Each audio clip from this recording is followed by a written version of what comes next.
দুনিয়ার কোনো কিছু পরিশ্রম ছাড়া হয় না। মা সন্তানকে বহু পরিশ্রম করে প্রসব করেছেন, বাবা বহু পরিশ্রম করে সন্তানকে মানুষ করে, শিক্ষক বহু পরিশ্রম করে একজন ছাত্রকে হাফেজে কোরআন বানায়, শিক্ষক বহু পরিশ্রম করে একজন মানুষকে আলেমে দ্বীন বানায়, একজন মানুষকে মুফতি বানায়, একজন মানুষকে মুহাদ্দিস বানায়। মায়ের বহু শ্রম আছে, শিক্ষকদের বহু শ্রম আছে, এলাকাবাসী যারা দাতা, যারা মাদ্রাসায় দান করে তাদের বহু শ্রম আছে। বহু মানুষের বহু শ্রমের বিনিময়ে একজন মানুষ হাফেজে কোরআন হয়েছে, আলেমে দ্বীন হয়েছে।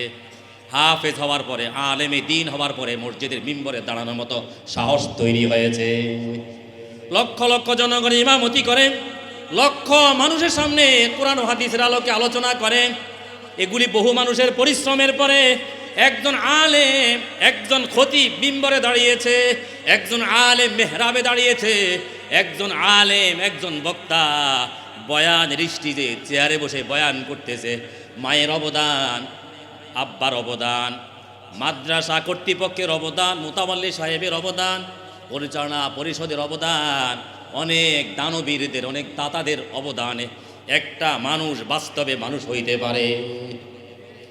অমানুষ হওয়ার জন্য কোনো কষ্ট করতে হবে না, অমানুষ হওয়ার জন্য কোনো পরিশ্রম দিতে হয় না। কিন্তু মানুষ বানাইতে হইলে এই মানুষটার পিছনে, এই বাচ্চাটার পিছনে মায়ের অবদান, এই মানুষটার পিছনে বাবার অবদান, এই মানুষটার পিছনে অনেক দাতাদের অবদান, এই মানুষটার পিছনে মুরব্বিয়ানে কেরামের অনেক অবদান, এই মানুষটার পিছনে আত্মীয় স্বজনের অনেক অবদান রয়েছে। সকলের অবদানের পরে একজন মানুষ প্রতিষ্ঠিত হইতে পারে। আমি আপনাদের সামনে যে আয়াত তিলাওয়াত করেছি 15 নম্বর পারা সূরা বানী ইসরাইলের 23 নম্বর আয়াত। আল্লাহ রব্বুল আলামিন সূরা বানী ইসরাইলের 23 নম্বর আয়াতে পিতামাতার অধিকারের কথা উল্লেখ করেছেন, পিতামাতার হকের কথা উল্লেখ করেছেন। وَقَضَى رَبُّكَ أَلَّا تَعْبُدُوا إِلَّا إِيَّاهُ وَبِالْوَالِدَيْنِ إِحْسَانًا। আল্লাহ সিদ্ধান্ত দিয়েছেন, আল্লাহ ফয়সালা দিয়েছেন, আল্লাহ হুকুম জারি করেছেন, নির্দেশ জারি করেছেন। বান্দা ও আমার বান্দা বান্দিরা ও আমার রাসূলের উম্মতেরা, তোমরা ইবাদত করবে একমাত্র আল্লাহ রব্বুল আলামিনের। কার? একমাত্র ইবাদত করবে রব্বুল আলামিনের। না কার কপাল ঠেকাবে কার সামনে? একমাত্র আল্লাহ রব্বুল আলামিনের সামনে ইবাদত করবে একমাত্র আল্লাহ রব্বুল আলামিনের। আল্লাহ ছাড়া কারো ইবাদত করা যাবে না। আল্লাহর ইবাদতের পরে আল্লাহ রব্বুল আলামিন স্বয়ং নিজেই স্থান দিয়েছেন। আমার স্থানের পরে তোমার পিতামাতার স্থান। কার স্থান? আমার স্থানের পরে তোমার আব্বা আম্মার স্থান। প্রথম স্তরে আমি আল্লাহর স্থান, দ্বিতীয় স্তরে তোমার পিতার, তোমার মায়ের স্থান। কারণ সৃষ্টিকর্তা হিসাবে আমি আল্লাহর সাথে আর কেউ শরীক নাই। সৃষ্টিকর্তা হিসাবে আমি আল্লাহর সাথে আর কেউ শরীক নাই। আমি আল্লাহ এককভাবে তোমাকে সৃষ্টি করেছি, এজন্য তুমি এককভাবে আমি আল্লাহকেই সিজদা করবে, এজন্য তুমি এককভাবে আমি আল্লাহরই রুকু করবে, এজন্য তুমি এককভাবে আমি আল্লাহরই তাসবিহ পাঠ করবে, এজন্য তুমি এককভাবে আমি আল্লাহরই বড়ত্ব প্রকাশ করবে, এজন্য তুমি এককভাবে আমি আল্লাহরই প্রশংসা করবে, এজন্য তুমি এককভাবে আমি আল্লাহরই গুণকীর্তন করবে। পরবর্তীতে যদি গুণকীর্তন করতে হয়, দ্বিতীয় স্তরে স্থান দিলাম তোমার পিতার, তোমার মায়ের। কারণ জন্মদাতা হিসাবে তোমার মা আর বাবার সাথে তৃতীয় কোনো ব্যক্তি শরীক নাই। জন্মদাতা হিসাবে আমার আব্বা আম্মার সাথে 3 নম্বর ব্যক্তি শরীক নাই। আমি মায়ের গর্ভে আসা, বাবার মাধ্যমে মায়ের মাধ্যমে মায়ের গর্ভে আসা, 2 জন ছাড়া তৃতীয় কোনো ব্যক্তি নাই। ও জগতের মানুষ, তুমি মায়ের মাধ্যমে দুনিয়াতে এসেছ, তুমি বাবার মাধ্যমে দুনিয়াতে এসেছ, বাবার মায়ের মাধ্যমে দুনিয়াতে এসেছ। এই 2 জন ছাড়া দুনিয়াতে আসার পিছনে তৃতীয় কোনো ব্যক্তি শরীক নাই। এজন্য আমার পরেই তোমার মায়ের স্থান দিলাম, আমার পরে তোমার আব্বার স্থান দিলাম। খবরদার, তোমার মায়ের নাফরমানি করা যাবে না, বাবার নাফরমানি করা যাবে না। আরে মা কি পরিমাণ দয়ালু, তোমার প্রতি কি পরিমাণ দয়া করেছে। তুমি যখন মায়ের গর্ভে এসেছ তখন থেকে মায়ের অশান্তি শুরু হয়ে গেছে। মা এক জায়গায় দীর্ঘ সময় বসে থাকতে পারে না, কিছুক্ষণ পর আবার হাঁটতে শুরু করে। কেউ যদি জিজ্ঞাসা করে কি হলো তোমার, তুমি বসতে না বসতে আবার হাঁটা শুরু করেছো কেন? ভবিষ্যতে মা হবে ওই মেয়েটা, ওই মাটা জব দেয়, আমার কেমন যিনি ভালো লাগে না, আমার ভূমি ভূমি ভাব হয়, আমি এক জায়গায় দীর্ঘক্ষণ বসে থাকতে পারি না। আবার কিছুক্ষণ পরে বসে জিজ্ঞাসা করে আবার বসলা কেন, হাঁটা বাদ দিলা কেন? আমি দীর্ঘক্ষণ হাঁটতে পারি না, অশান্তি লাগে, আমাকে কিছুক্ষণ বসে থাকতে হয়, কিছুক্ষণ দাঁড়াইতে হয়। কিছুক্ষণ পরে শুইতে যায়, আবার কিছুক্ষণ পরে উঠে যায়। জিজ্ঞাসা করে কেন তুমি উঠে গেলা কেন, শুইতে গেলা, ঘুমাইতে গেলা, উঠে গেলা কেন? বলে আমার কাছে শান্তি লাগে না, অশান্তি লাগে। কিছুক্ষণ সবাই ঘুমায়, সে হাঁটে। জিজ্ঞাসা করে হাঁটো কেন? বলে আমার অশান্তি লাগে, ঘুমাইতে পারি না, বসে থাকতে পারি না, দীর্ঘক্ষণ বসে থাকতে পারি না, দীর্ঘক্ষণ শুয়ে থাকতে পারি না, আমার অশান্তি লাগে। অশান্তির কারণে আমি কিছুক্ষণ বসে থাকি, কিছুক্ষণ শুয়ে থাকি, কিছুক্ষণ হাঁটি। খানা খায় না, এক প্লেট ভাত নিয়েছে, খাবে, মন ভরে খানা খাবে, খানা খাইতে পারে না, প্লেটটা রেখে দেয়। জিজ্ঞাসা করে তুমি খানা খাইলে না কেন? বলে আমি 2 লোকমা খাবার পরে মনে হয় আমার বমি আসতেছে, এজন্য আমি খানাটা খাইলাম না, প্লেটটা রেখে দিলাম। খানা আমার মনে চায় না, আমার বমি আসে, মনে যেন বমি হবে, এজন্য আমি খানাটা রেখে দিলাম, খানা খাইতে পারলাম না। এভাবেই ধৈর্য ধরতে, সহ্য করতে করতে, একের পর এক বিভিন্ন কষ্ট সহ্য করতে করতে সন্তান এক পর্যায়ে বড় হইতে থাকে।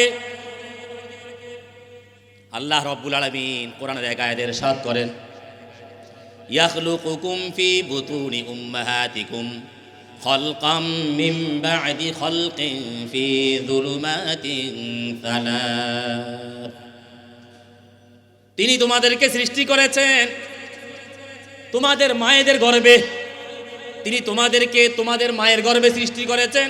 খালকাম মিন বা'দি খালকিন ফি যুলুমাতিন সালাস, এক এক স্তরের পরে এক এক স্তরে তোমাদেরকে সৃষ্টি করেছেন তোমাদের মায়েদের গর্ভে। ফি যুলুমাতিন সালাস, 3 স্তরের অন্ধকারের মধ্যে তোমাদেরকে আল্লাহ সৃষ্টি করেছেন। 23 নম্বর পারা সূরাতুজ জুমারের এক আয়াতে আল্লাহ নিজেই ইরশাদ করেছেন, ও আমার বান্দা বান্দিরা, ও আমার নবীর উম্মতেরা, তোমাদেরকে তোমাদের মায়ের গর্ভের 3 অন্ধকারে আমি তোমাদেরকে বিভিন্ন স্তরে স্তরে সৃষ্টি করতে করতে তোমাদের মায়েদের গর্ভ থেকে তোমাদেরকে দুনিয়াতে পাঠিয়েছি। কয়টা অন্ধকার? ফি যুলুমাতিন সালাস, 3 অন্ধকারে আমি তোমাদেরকে তোমাদের মায়েদের পেটে লালন পালন করেছি। 3 অন্ধকারে মুফাসসিরিনে কেরাম উল্লেখ করেছেন 3 অন্ধকার কি, মায়ের পেটে 3 অন্ধকার কি। 1 নম্বর মায়ের পেটের অন্ধকার, 2 নম্বর অন্ধকার মায়ের জরায়ুর অন্ধকার, পেটের অন্ধকার, জরায়ুর অন্ধকার, 3 নম্বর একটা জিল্লির অন্ধকার। জিল্লি উপরে দিয়ে সন্তানের পেটের উপর দিয়ে, সন্তানের উপরে দিয়ে একটি জিল্লি থাকে, একটা চামড়া থাকে, যেই চামড়া নিয়ে সন্তান দুনিয়াতে আসে। আমাদের সমাজে যেটাকে ফুল বলে, মায়েদের সন্তান হওয়ার পরে যদি ফুলটা না পড়ে, অনেক সময় ফুল না পড়ার কারণে মায়েদের মৃত্যুরও কারণ হইয়া যায়। তাহলে ফুলের এক অন্ধকার যেটাকে জিল্লি বলে, জিল্লির অন্ধকার, মায়ের পেটের অন্ধকার, মায়ের জরায়ুর অন্ধকার, জিল্লির অন্ধকার, 3 অন্ধকারের মধ্যে আমি আল্লাহ তোমাকে লালন পালন করেছি। 8 মাস, 8.5 মাস, 9 মাস, 9.5 মাস, 10 মাস আমি তোমাকে তোমার মায়ের পেটে লালন পালন করেছি। প্রশ্ন আসতে পারে, আল্লাহ তো যা ইচ্ছা তাই করতে পারে, আল্লাহ তো মুহূর্তের ভিতরে যা ইচ্ছা তাই বাস্তবায়ন করতে পারে। যেদিন আমি আব্বা মায়ের মাধ্যমে মায়ের রেহেমে আসলাম, মায়ের জরায়ুতে আসলাম, আল্লাহ তো ইচ্ছা করলেই সাথে সাথে আমাকে 8 মাসের বাচ্চায় রূপান্তরিত করতে পারতেন, 9 মাসের বাচ্চায় রূপান্তরিত করতে পারতেন, সন্তান ভূমিষ্ঠ হলে যে কয় কেজি ওজন হয়, হাত পা চক্ষু যে পরিমাণ অঙ্গ প্রত্যঙ্গ সুটাম হওয়া দরকার 3 কেজি 2.5 কেজি 3.5 কেজি যা ওজন হয়, আল্লাহ তো ইচ্ছা করলে এই মুহূর্তের ভিতরে 3.5 কেজি ওজন বানাইয়া মায়ের গর্ভ থেকে বের করতে পারতেন। 10 মাস সময় লাগাইলেন কেন? প্রশ্ন আসে না? 10 মাস 9 মাস 8.5 মাস 9.5 মাস সময় আল্লাহ কেন লাগাইলেন? দীর্ঘ সময় কেন লাগাইলেন? আল্লাহ তো দীর্ঘ সময় লাগানো ছাড়াই মায়ের গর্ভ থেকে মুহূর্তের ভিতরে বড় কইরা মায়ের গর্ভ থেকে বের করতে পারতেন, এত সময় লাগাইলেন কেন? বিচক্ষণ আল্লাহ বড় কি বিচক্ষণ। এই মানুষটাকে আমি যে একটা উজুনি সন্তান মায়ের পেটে দান করলাম, মা 3 কেজি সন্তান লালন পালন করা মুহূর্তের ভিতরে বড় হইলে মা সহ্য করতে পারবে না।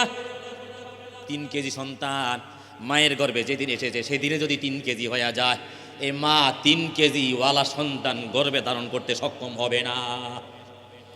আস্তে আস্তে বড় করবে, আস্তে আস্তে বড় হবে, প্রতি 40 দিন পর এক পরিবর্তন আসবে, 40 দিন পর এক পরিবর্তন আসবে, আস্তে আস্তে বড় হতে থাকবে।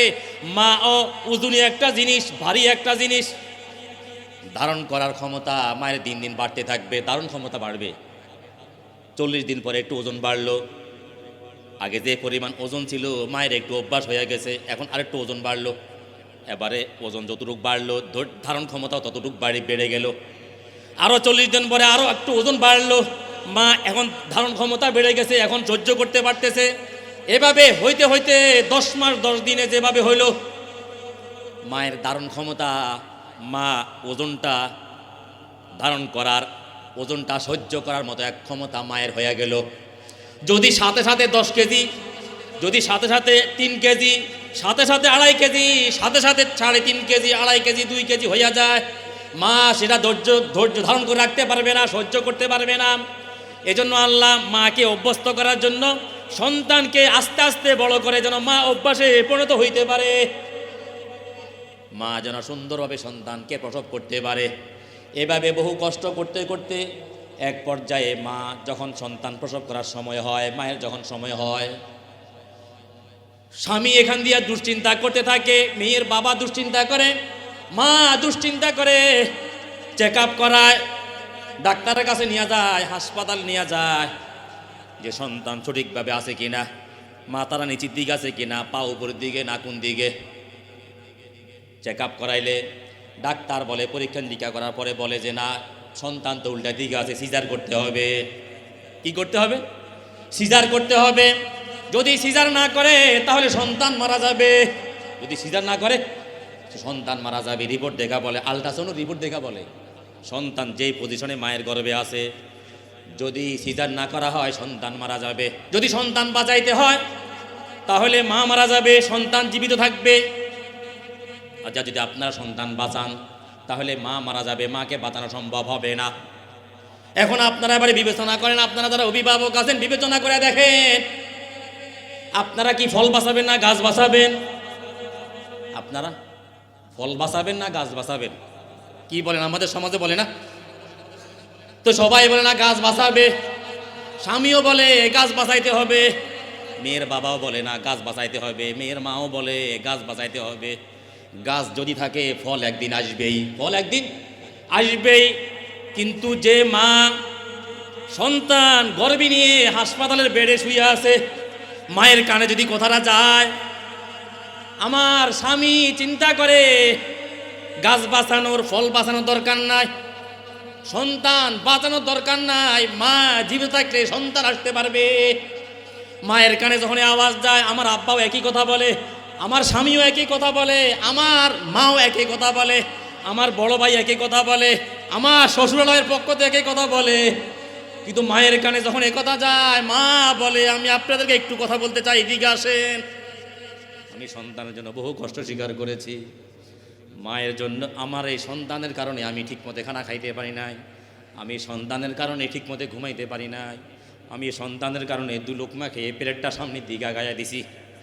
আমাকে জিজ্ঞাসা করা হয়েছিল তুমি খানা খাও না কেন?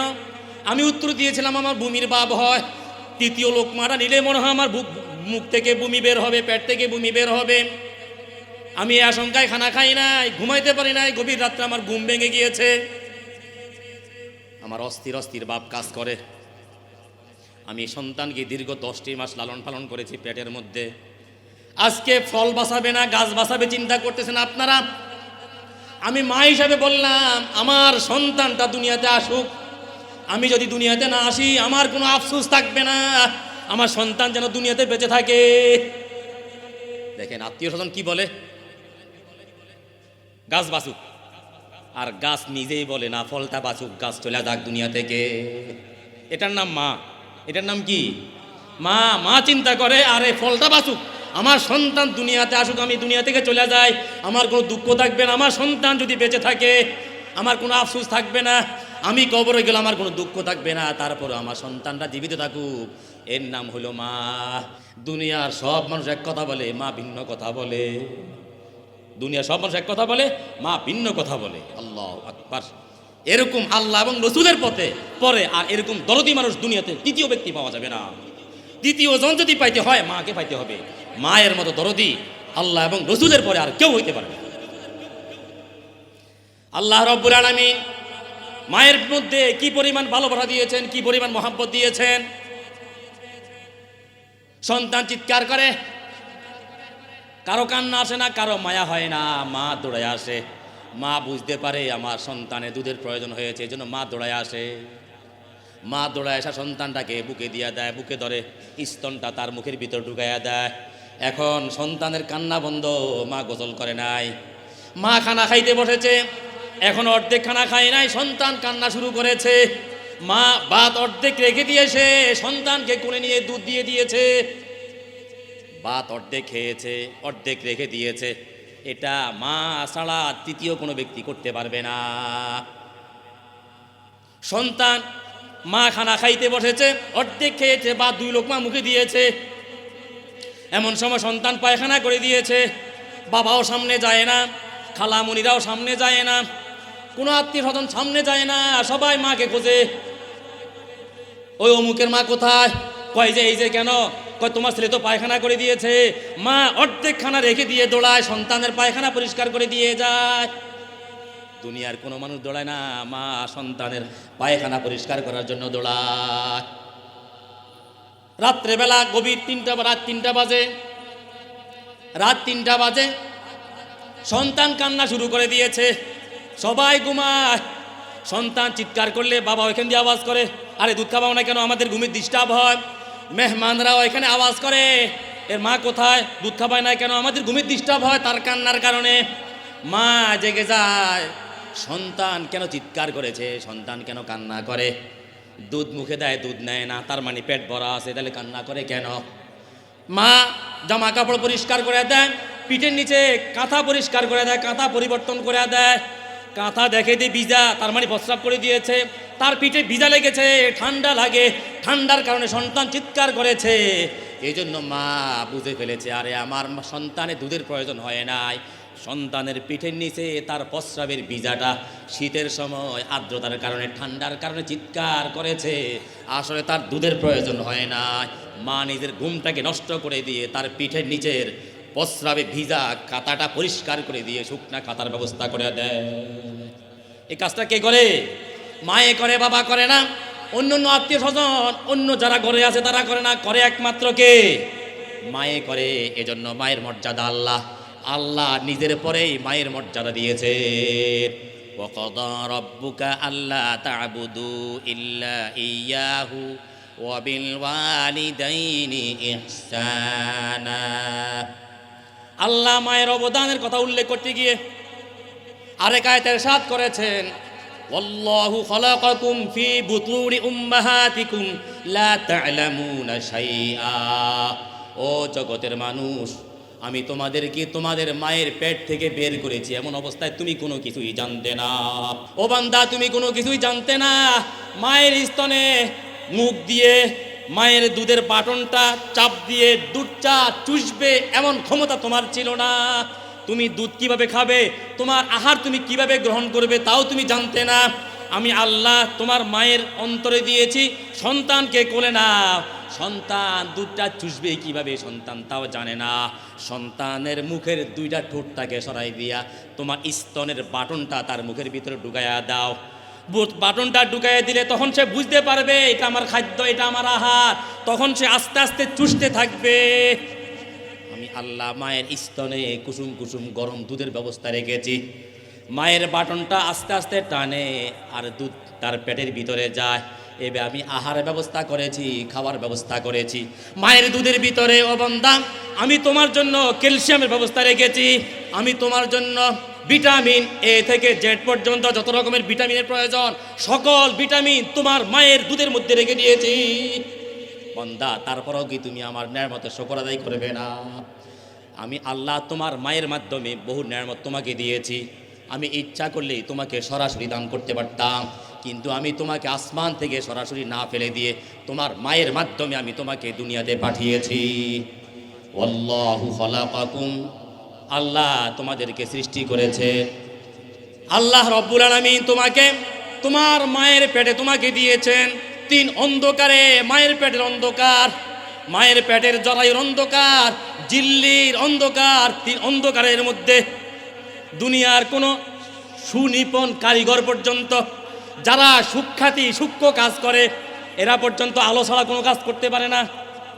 যত রকমের মেকানিক হোক না কেন, যত রকমের বৈজ্ঞানিক হোক না কেন, যত সূক্ষ্ম যন্ত্র আবিষ্কার করুক না কেন, আবিষ্কার করতে হলে বৈদ্যুতিক লাইট লাগবে। কি বলেন, লাইট লাগবে কি না? আলো লাগবে। আলো ছাড়া সে কোনো যন্ত্র আবিষ্কার করতে পারবে না। মায়ের পেটের ভিতরে বৈদ্যুতিক কোনো লাইট আছে? মায়ের পেটের ভিতরে কোনো লাইট আছে? কোনো আলোর ব্যবস্থা আছে? নাই। 3 অন্ধকারের মধ্যে আল্লাহ রব্বুল আলামিন আমার আপনার শরীরের, আমরা যখন মায়ের পেটে ছিলাম, রগরেশা, শিরা, উপশিরা, সূক্ষ্ম সূক্ষ্ম শিরা আছে, উপশিরা আছে। এই শিরাগুলি আল্লাহ অন্ধকারের ভিতরে সৃষ্টি করে দিয়েছেন। পূর্ণাঙ্গ এক মানুষে আমাকে আপনাকে রূপান্তরিত করে পূর্ণ গঠন আকৃতি দিয়ে মায়ের ছোট্ট একটি স্থান দিয়ে আমাকে আপনাকে দুনিয়াতে বের করে নিয়ে এসেছে। এটা আল্লাহর অবদান ছাড়া কি অন্যভাবে সম্ভব? কোনোভাবে সম্ভব নয়। এজন্য আল্লাহ বলে, কাইফা তাকফুরুনা বিল্লাহি ওয়া কুনতুম আমওয়াতা। বান্দা, তোমরা আমার নাফরমানি করো কিভাবে? তোমার তো এক সময় অস্তিত্বই ছিল না, তুমি তো অস্তিত্বহীন ছিলে, তুমি তো নাই ছিলে। আমি আল্লাহ তোমাকে নাই থেকে হায়ের মধ্যে নিয়ে আসলাম, অনস্তিত্ব থেকে তোমাকে আমি আল্লাহ অস্তিত্বের মধ্যে নিয়ে আসলাম। 60 বছর 70 বছর যে পরিমাণ হায়াত তোমার জন্য বরাদ্দ রেখেছি, এই বরাদ্দকৃত হায়াত যেদিন তোমার শেষ হয়ে যাবে, এরপরে আমি তোমাকে আবার মৃত্যু দিব। মৃত্যুর মাধ্যমে তুমি কবরে যাবে, এরপরে আবার তোমাকে আমি জীবিত করব, এরপরে তুমি আবার মৃত্যুবরণ করবে, এরপরে আমি তোমাকে আবার জীবিত করব। এই সবগুলি আমি আল্লাহর অবদান। তুমি আমি আল্লাহর অবদানগুলি কীভাবে অস্বীকার করবা? আমি আল্লাহর অবদানগুলি যদি তোমার মনে থাকে, তাহলে তুমি মায়ের সেবা করবে। তোমার যদি আমি আল্লাহর অবদানগুলির কথা মনে রাখা যদি তোমার জন্য সম্ভব হয়, তুমি যদি বুঝো, তাহলে নামাজ কাজা করবে না। তুমি ফজরের সময় তুমি ঘুমাবে না, এশার নামাজের সময় তুমি ঘুমাবে না, ফজরের সময় তুমি ঘুমায় থাকবে না। যতই শীত পড়ুক না কেন, আমি আল্লাহর অবদানে আমি ঘুমিয়েছি। আল্লাহ আমাকে শান্তিতে ঠান্ডা মাথায় ঘুমানোর ব্যবস্থা করে দিয়েছেন। এখন আমাকে ঘুম থেকে জাগ্রত করার জন্য আল্লাহ রব্বুল আলামিন মুয়াজ্জিনের কণ্ঠে ডাক দিয়েছেন, আস-সালাতু খায়রুম মিনান নাউম। ঘুম হইতে নামাজ উত্তম। আমি তোমাকে নামাজের ব্যবস্থা রেখেছি, তুমি ঘুমায় থাকলা, তার মানে তুমি কি ঘুমকে প্রাধান্য দিয়েছ, নামাজকে প্রাধান্য দাও নাই? আরে ঘুম তো আমি আল্লাহর এক নেয়ামত। মা তোমার জন্য এক নেয়ামত, আব্বা তোমার জন্য এক নেয়ামত। তোমাকে আমি দুনিয়াতে সুন্দরভাবে বসবাস করার জন্য যে উপযোগী পরিবেশ তৈরি করে দিলাম, তোমাকে আমি দুনিয়াতে বসবাসের জন্য যে পরিমাণ অক্সিজেনের ব্যবস্থা করলাম, যে পরিমাণ পানির ব্যবস্থা করলাম, যে পরিমাণ আহারের ব্যবস্থা করলাম, তোমাকে একটা দামি বিবেক বুদ্ধি দিলাম, তোমাকে একটা দামি চক্ষু দিলাম, চোখের মধ্যে দামি এক জুতি দিলাম, তোমাকে এক দামি কান দিলাম, কানের মধ্যে শ্রবণ শক্তির জন্য তোমাকে কানের একটা পর্দা দিলাম। কানের পর্দা যদি না থাকে তুমি কানে শুনতা না। এভাবে তুমি আমার নেয়ামতগুলি গণনা করতে থাকবে, গণনা করে কোনোদিন শেষ করা সম্ভব হবে না। আমার নেয়ামতগুলি গণে কোনোদিন শেষ করতে পারবে না।